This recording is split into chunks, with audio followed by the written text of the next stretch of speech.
Winter in Wisconsin is filled with all kinds of events such as skiing or snowmobiling. But where did these traditions start? Our own Christopher Bouchong has more on the history of the snowmobile.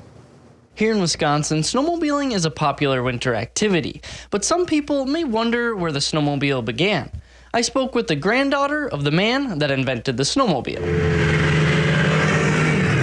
All inventions have to start somewhere, and for the popular snowmobile, it began in a town called Sayner. Jonah Elison is the granddaughter of Carl Elison, the man that created the first snowmobile. He had a club foot, so he was a disabled man, and he couldn't go out into the woods like everybody else. But that wasn't going to stop Carl. He tried all the available equipment, but nothing seemed to be what he was looking for. So he set out to build it, and it just so happens that he purchased a store here in Sayner.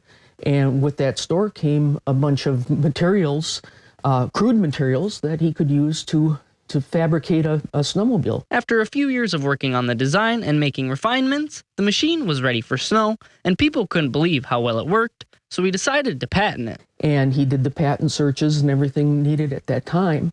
And what he came up with was nobody else had made anything like this.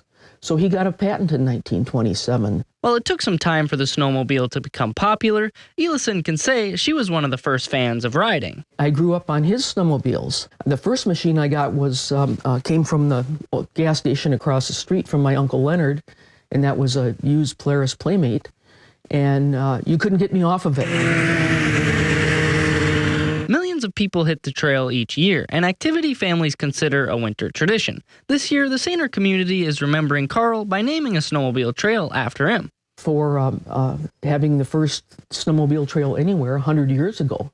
So these trails that we see in Sayner are the trails that he used to run his machines on 100 years ago. Reporting in Sayner, Christopher Bouchong, Newswatch 12.